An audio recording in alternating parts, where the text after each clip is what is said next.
सालबारि ओनसोलाव बयजोंबो मिथिजाग्रा सासे समाज सिबियारि एसटी जेवियर्स इंलिश स्कुलनि बिगोमा नवीन गयारी बिथाङा 20 नं सालबारि बियाबनि ओनसोलाव गोग्लैनाय गोबां रायजो राजाफोरखौ हारि माहारि फाराग लायालासिनो सुखु दुखुनि समाव एबा दैबानानि समावबो गोबां खौरां लानानै मदद होबोदों आरो बेफोरबायदिनो दिनैबो खौरां लानायजों लोगोसे खत्रिजार नरसिंबारि एलेंबारि बायदि बायदि दाब दाब जायगायाव रायजो राजाफोरनो गावनि रां खरसा खालामनानै जाग्रा मुवा बेसादफोरखौ बायदि बायदि राननानै होदों आरो बिथाङा खौरांगिरिनि सिगाङाव फोरमायदों दि फैगौ समफोराव गावनि हानायमानि रायजो राजाफोरखौ मदद खालामलांबाय थागोन होननानै फोरमायथियो।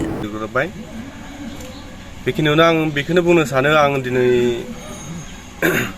सासे गंसे स्कुलनि मालिक दैदेनगिरि थ' आङो समाजजों थानानै जोबोर गोजोननाय मोनो समाजनि खामानि मावनानै सोरनिबा दुखु सुखु बेयाव बाहागो लाफानानै आं गावखौनो जोबोर गोजोननाय मोनो थ' बेबायदिनो आङो दिनै बिनि असिला लानानै दिनै ईदनि मुङाव आङो बे कुत्रिजार गामियाव कुत्रिजार एरेंबारि गामियाव आङो मोननैसो जाग्रा खम बिबांनि जाग्रा बेसाद होफैदों थ' बेखौ लानानै आं जोबोद गोजोननाय मोनदों आङो आंनि आखाइजोंनो होनो मोननानै गोजोननायखौ आङो जोबोद मोजां मोनबाय।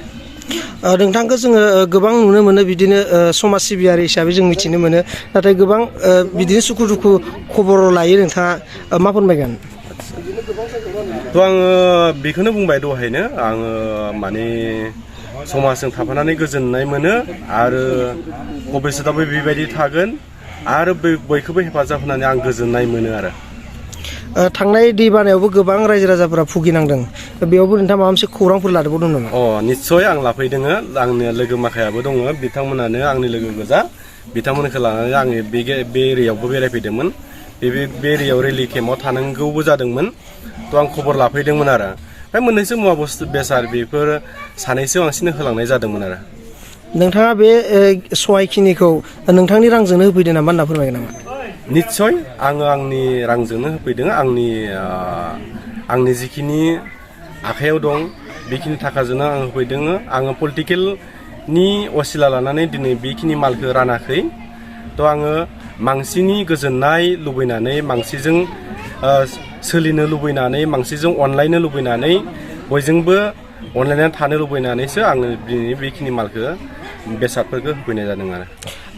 बे सालबारि बियाबनि सिङाव गोबां बिदिनो जेंना जेंसि जायो दैबानाजों बायदिसिना फैबाय थानाय समफोरावबो नोंथाङा माबा मोनसे बिदि हेफाजाब होगोन नामा रायजोफोरखौ? निस्सय होगोन आं थांना थासान्दि आंनाव जिखिनि केपासिटि दं बे केपासिटि हिसाबै आङो सम सम गिदिंगोन आरो सिगांबो गिदिंबाय थाखायो बे जायगायावल' नङा आङो गुबुन गुबुन जायगायावबो बेरायो आरो जायखिजाया गोरिब मानसिनोनो आङो माबा मोनसे नङा माबा मोनसे मुवा बेसाद होयो अननायानो आंनिया बांद्राय बुंनानै बुंबाबो गाज्रि जानाय नङा।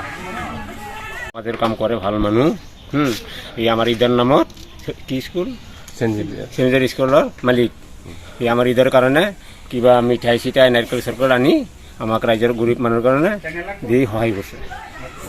এইটো পাই কেনে লাগিছে? এইটো পাই আমাৰ ভালেই আনন্দ লাগছে। কিছুমান ধৰক এনেকুৱা গৰীব দুখীয়া মানুহ আছে ঈদের নামত কিবা এটা বস্তু নাই মিঠাই আনিব নোৱাৰে সেইগিলা মানুহক ৰাইজে নিজে হাতে বিতৰণ কৰি দিছে। নবীন গোয়ের হিসেবে আপনার লোক ধরি থাকে নাকি? আমার সৰুৰ পৰাই তাৰমানে আমাৰ এইটো স্কুলতে পঢ়িছিল কুত্ৰিজাৰ স্কুলত তেতিয়াৰ পৰাই চিনা জানা একেলগত আমি চলা ফিৰা কৰোঁ মানুহটো সমাজৰ কাম খুব কৰে। नोंथाङा देहानि सानाय सुनाय बेरामनि जेंनायाव गोग्लैदों नामा? गावनि देहानि सानाय सुनाय बेरामखौ लानानै दुखुआव दं नामा? मोनसे गोजोनथाव खौरां नोंथांनि देहायाव बायदि रोखोमनि सानाय सुनाय दंब्ला नोंथाङा जिंगा दासि एसआइ निउर' थेरापि बेयाव नोंथाङा गावनि देहानि सानाय सुनायखौ गोरलैयैनो फाहामनो हागोन। सिं सानाय आफादावदै सानाय मोदोम जरा सानाय आइजोफोरनि जेंना बायदि बायदि गोबां रोखोमनि देहानि सानाय सुनायखौ गोरलैयैनो फाहामनो हागोन। एसआइ निउर' थेरापिया चिरां जिल्लानि बेंटल गलानं बायाव दं आरो बे एसआइ निउर' थेरापियाव नोंथाङा गासै देहानि सानाय सुनायखौ गोरलैयैनो फाहामनो हागोन। गोबां मिथिनो थाखाय 7620160459 जानबुं अनजिमायाव जगाजग खालामनो हागोन।